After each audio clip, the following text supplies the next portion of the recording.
आप कुर्सी पे विराजेंगे? कुर्सी कुर्सी आप महाराज जी, आप मोहन भागवत जी हैं, राष्ट्रीय स्वयंसेवक के अभी संघ प्रमुख हैं महाराज जी। इधर इधर लगा। एक आसन भी इस पे बिछा दे। एक आसन आप विराज।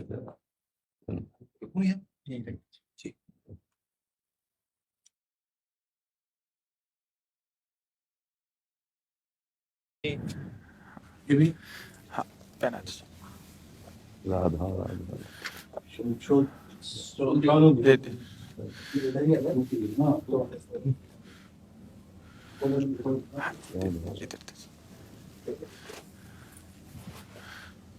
आप विराजिए। माला ऐसे रहने दीजिए, बैठ हम से अपनी शिव जी को प्रणाम करें। हाँ, और किसी को कुर्सी की आवश्यकता हो तो मंगा लें, अगर जमीन में बैठना है। बैठ जाए। मेरा ही केवल घुटने का जगह है जी महाराज जी, बस दर्शन करने थे। आपकी बात वीडियो पर सुनी तो लगा एक बार देख लेना चाहिए। चाह मिटी चिंता गई मनुआ बेपरवाह, ऐसे लोग कम देखने को मिलते। देखो, अपने लोगों का जन्म जो भगवान ने दिया है ना, ये सिर्फ सेवा के लिए दिया है। व्यवहारिकी सेवा और आध्यात्म की सेवा, ये दोनों सेवाएं अति अनिवार्य हैं।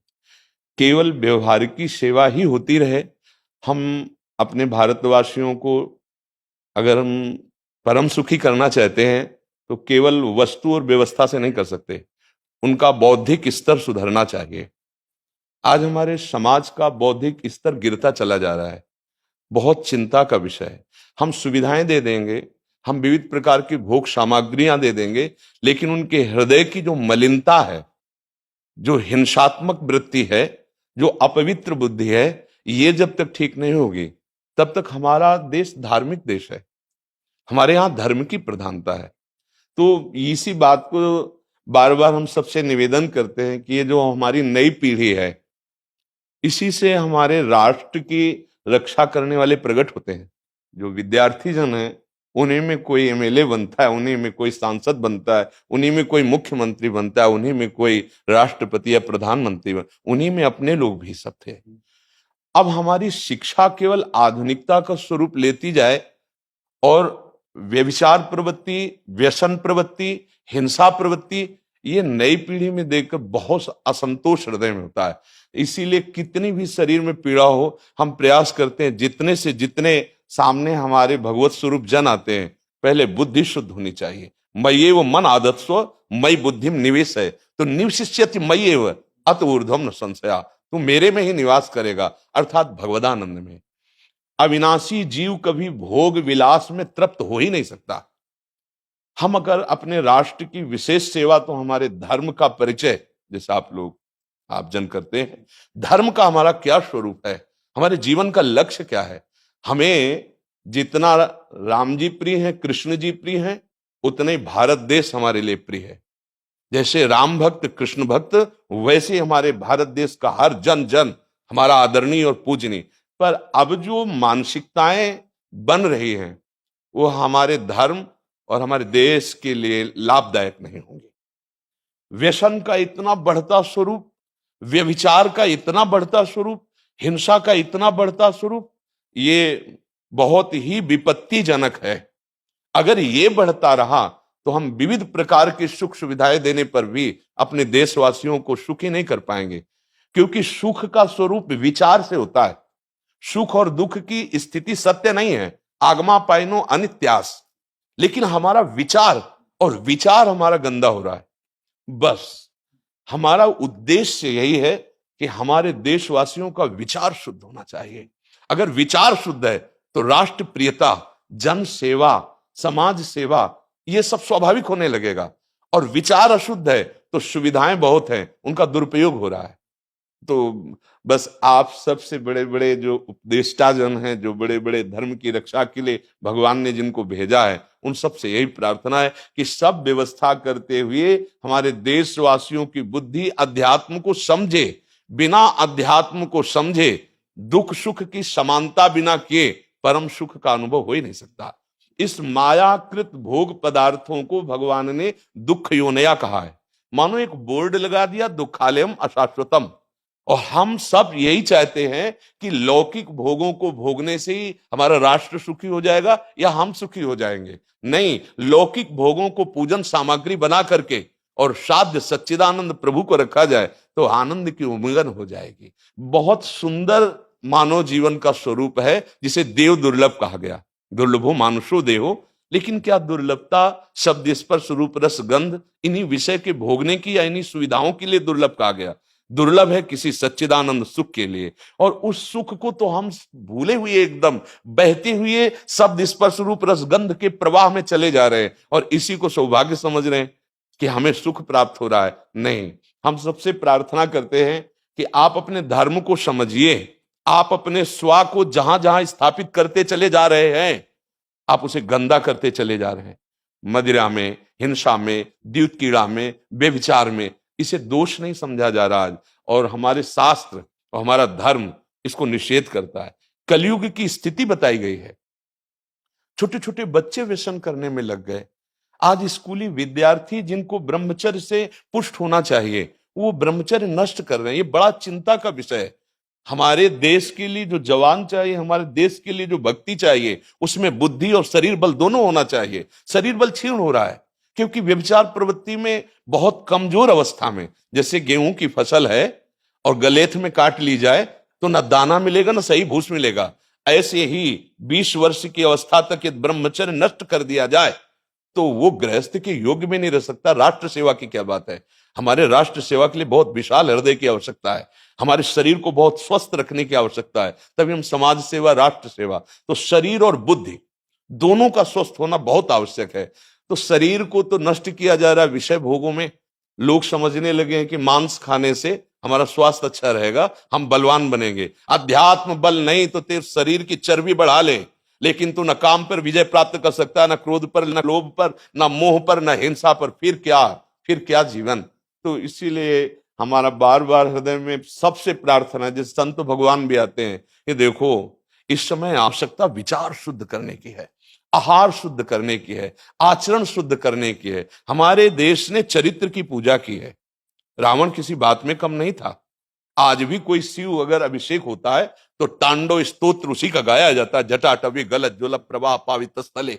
ऐसा विद्वान और ऐसा बलवान जो 20 बार जैसे झूला आराध्य देव को झुलाया जाए, ऐसे महादेव सहित पार्वती को बाजुओं पे झुलाया, वो महाबली चरित्रहीन हो गया तो अपने देशवासियों ने राक्षस कह दिया उसको।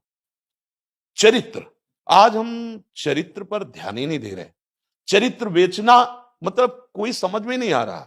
छोटे छोटे बच्चे चरित्रहीन हो रहे हैं। हमारा राष्ट्र संकट में पड़ जाएगा अगर हमारे बच्चे व्यवस्थित नहीं हुए, उनकी बुद्धि शुद्ध नहीं हुई, उनका स्वास्थ्य ठीक नहीं रहा। कौन आगे चल करके है? यही पीढ़ी तो है ना, इन्हीं में से तो निकलते हैं हमारे राष्ट्र भक्त, भगवत भक्त, देश सेवी। तो सबसे यही प्रार्थना है कि हमारे नई पीढ़ी को सुधारा जाए, उनकी मानसिकता, उनका बौद्धिक स्तर सुधरे, क्योंकि भगवान ने हमें सेवा के लिए भेजा है सबको।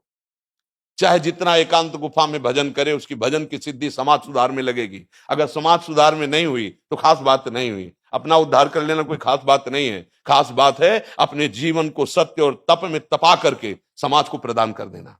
हाँ, विविध प्रकार से हमारे समाज को सुख पहुंचे, इसी में भगवान विराजमान है। बहुनाम जन्म नाम अंते ज्ञानवान माम प्रपद्यते वासुदेवा स्वरम इत्सम आत्मा सुदुर्लभा। भगवान कहते हैं बहुत जन्मों की आराधना के बाद ऐसा विवेक जागृत होता है, ऐसा ज्ञान प्राप्त होता है कि सबके हृदय मंदिर पर भगवान वासुदेव विराजमान है। और यही अगर लक्ष्य बन गया तो संसार की सेवा करते हुए वो भगवान को प्राप्त हो जाएगा। ये संसार है नहीं, ये वासना वासुदेवस्य वासितम भुवनत्रयम् सर्वभूत निवासोस्मि वासुदेव नमोस्तुते।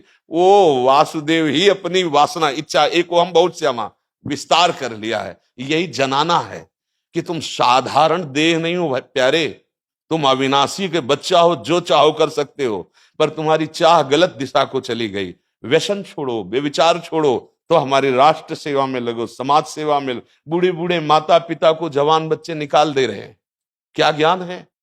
जिस समय हम किसी ज्ञान के योग्य नहीं थे कि अपनी रक्षा नहीं कर, उन्होंने हमारा मल धोया। आज हमें अवस्था उनकी सेवा की। हमारा समाज किस तरह से गिरता जा रहा है। जब बूढ़े जन मिलते हैं ना कि हमें घर से निकाल दिया, हमारे बेटे सेवा नहीं करते, तो लगता है हमारे शास्त्र तक पहुंचना तो बड़ी कठिन बात है। ये मनुष्य की मनुष्यता को भी छोड़ते चले जा रहे हैं, नहीं चले जा रहे। अब जैसे और लोग बहुत से वचन ऐसे, हम आपको ये दे देंगे, हम आपको ये दे देंगे, उसे होगा क्या?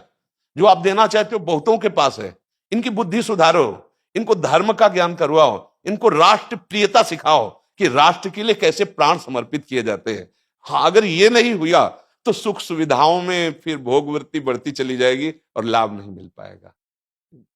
परसों नोएडा में मुझे भाषण करना था भारत के विकास पर। जी स्व के आधार पर भारत का मतलब, बिल्कुल यही बात मैंने रखी। जी आप लोगों से सुनते वही बोलते जी और वही करते, जी राष्ट्रीय और व्यक्तिगत चरित्र का। जी बस चिंता ये होती कि हम लोग करते चले जा रहे हैं, आप लोग भी करते चले जा रहे हैं, इतनी बातें बढ़ भी रही जी तो प्रयास तो हम करेंगे, निराश तो हम कभी होंगे नहीं, क्योंकि जीना इसी के लिए है, मरना है तो इसी के साथ मरना है। परंतु क्या होगा ऐसी चिंता मन में आती है, इनके भी मन में आती है, उनके भी, हम सबके मन में रहेगी। जी। इसका उत्तर सीधा ये है कि क्या हम श्री कृष्ण पर भरोसा नहीं करते? क्या बात है, बस हमें जो एकदम सही, हमें जो खास बात पकड़नी है, क्या हम सच्चिदानंद त्रिकालज्ञ सर्वज्ञ जगत गुरु भगवान श्री कृष्ण के भरोसे में भी कमी है क्या? अगर भरोसा दृढ़ है तो वही होगा जिसे कहा जाता है परम मंगल में, परम मंगल होगा, कदम पीछे नहीं। हम अध्यात्म बल को जानते हैं, हम अपने स्वरूप को जानते हैं, इसलिए हमको ये नहीं डरना कि होगा क्या।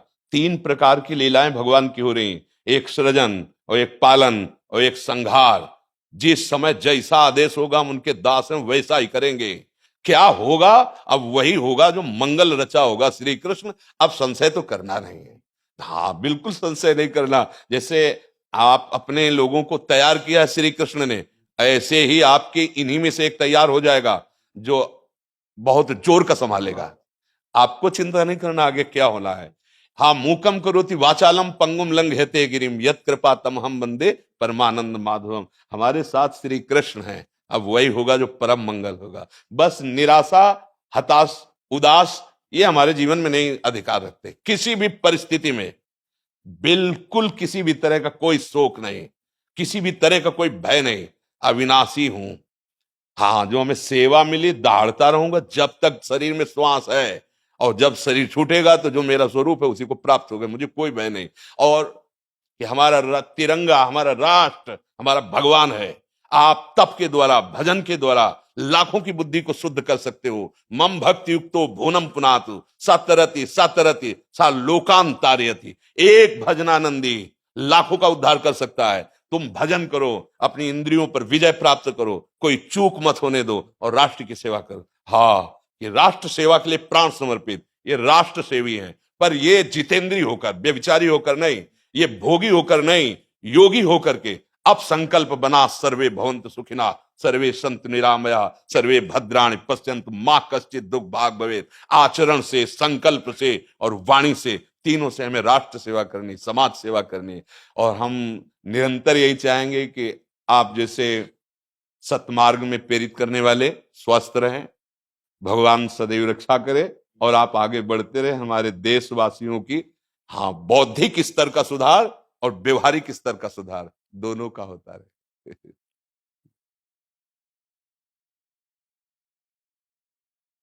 आगे बढ़ो महाराज। अब जैसे सुनो, आप श्री जी का चुनरी प्रसाद लाओ और माला प्रसाद लाओ, प्यारी जी का प्रसादी वस्त्र आप इसे धारण करें जी। ये श्री लाडली जी महाराज का है जी, ये एक माला पहना है। बहुत आनंद हुआ, बहुत उत्साह मिला, बल मिला, दृष्टि भी जो है वो और साफ हो गई।